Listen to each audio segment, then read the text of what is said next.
na ng mga rebelding NPA.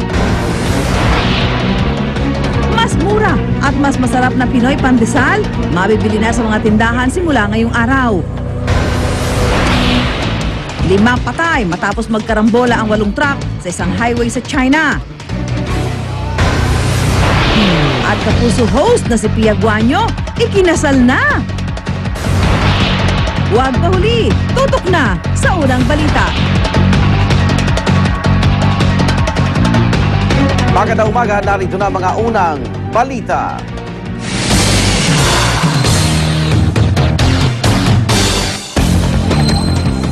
Alkalde ng Lingig, Surigao del Sur at 2 niyang military escort pinakawalan ng New People's Army matapos ang 2 buwang pagkakabihag.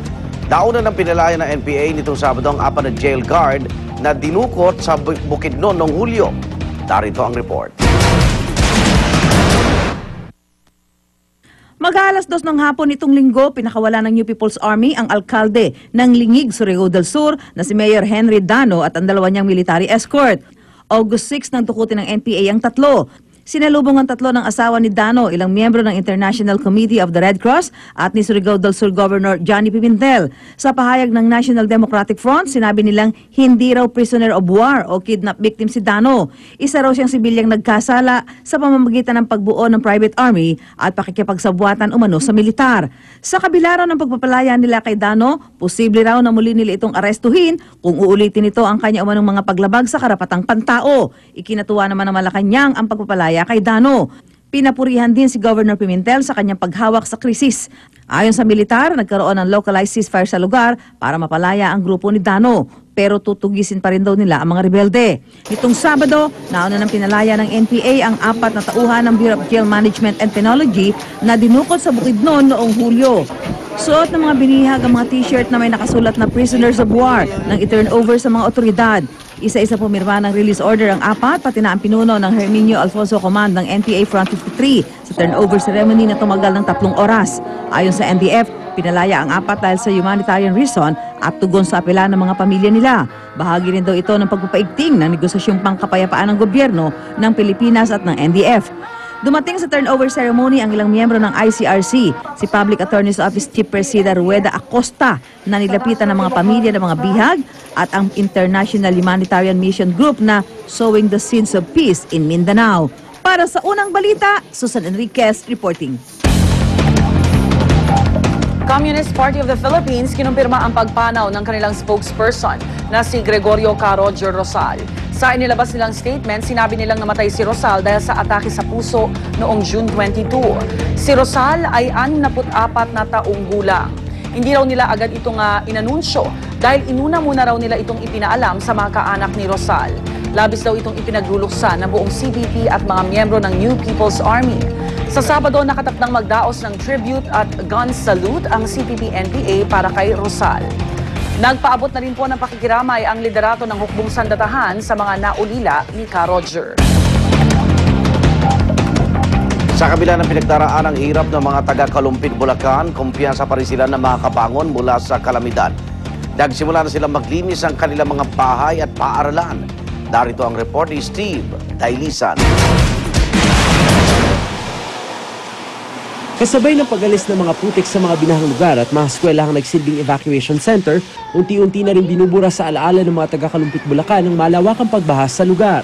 Sa San Marcos Elementary School, naglilinis na dahil magkaklase na uli dito sa Martes.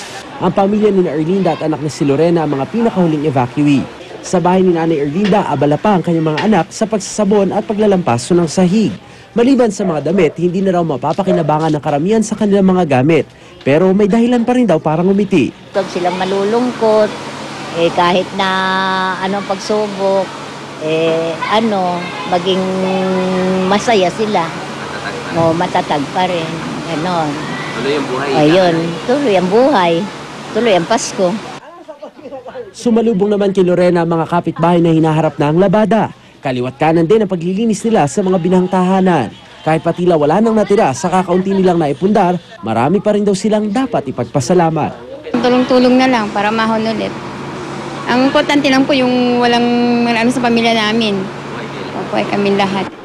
May mahalagang leksyon din daw na natutunan ng lokal na pamahalaan. Kami po ay nag-aayos na ng proposal sa ating mahal na Pangulo upang magkaroon po ng panibagong disaster management plan ng Bayang Kalumpit.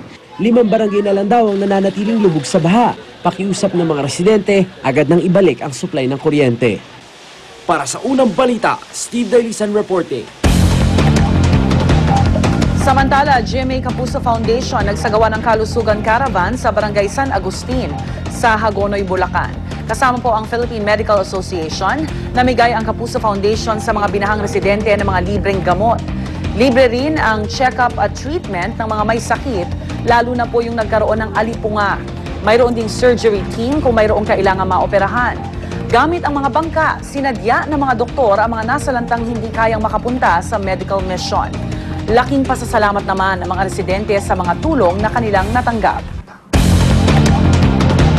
Para sa mga naghahanap ng mura at masarap na almusal, darito po ang magandang balita sa inyo. Simula ngayong araw, mabibili na sa merkado ang Pinoy Pandesal. At darito ang report ni Julius Segovia. Mabibili na sa merkado ang Pinoy Pandesal, 25 pesos kada 10 piraso. Mas mura ito kumpara sa ibang branded pack ng pandesal na umaabot ng higit 30 pesos. Mas maganda yun kasi nakakamura. Tsaka nakakatipid ka ng kaunti. Makakatipid po ako doon. Tsaka busog. Matatag din ang presyo ng mga delatang pagkain. Pero di naman masabi ng Philippine Association of Meat Processors Incorporated o PAMPI kung hanggang kailan ito mananatili. Apektado kasi ng paggagupit ng magkasunod na bagyong Pedring at Kiel ang mga pananim gaya ng mais at palay.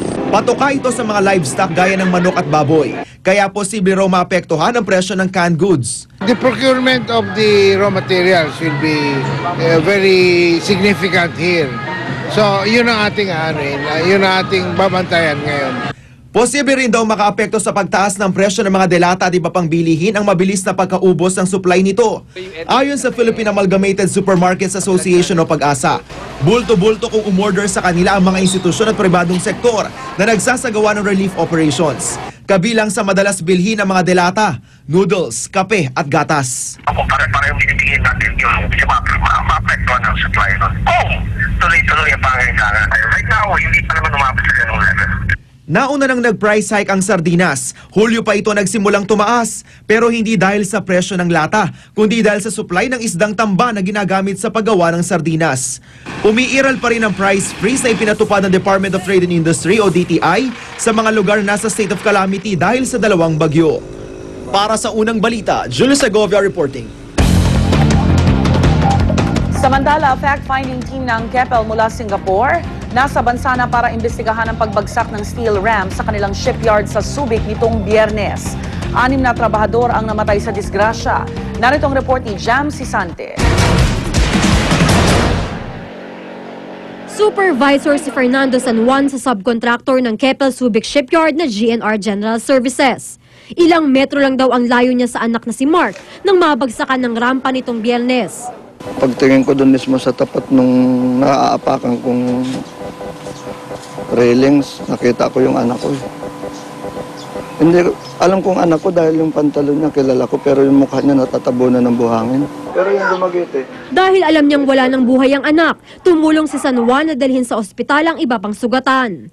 Masama ang loob niya dahil kung mas naging strikto raw ang Keppel sa kaligtasan ng equipment sa may rampa, hindi raw sana nangyari ang trahedya. Maniniwala akong safe yun kung yung mga kable niya ay naka-slack lahat. Bumagsak man yun, hahawakan siya ng kable niya. Ay ang naka-slack lang ay yung port siya, yung starboard, kapapalit lang nun. Kaya nga nagpurukan yung kable dahil bumagsak, hindi niya nakinaya yung bigat nung rampa. Ayon kay Subic Mayor J. Kong Hoon, dumating na ang fact-finding team ng Keppel mula Singapore na makikipagtulungan sa Philippine Economic Zone Authority o PEZA at sa lokal na pamahalaan sa investigasyon. Nakipagpulong ang alkalde sa Chief Operating Officer ng Keppel Subic Shipyard kung saan tiniyak daw sa kanya ng kumpanya na sasagutin nito ang gastusin sa pagpapalibing sa 6 na nasawi at sa pagpapaospital sa 6 pang sugatan na nanatili pa rin sa Our Lady of Lourdes International Medical Center. Whether or not may lapses sa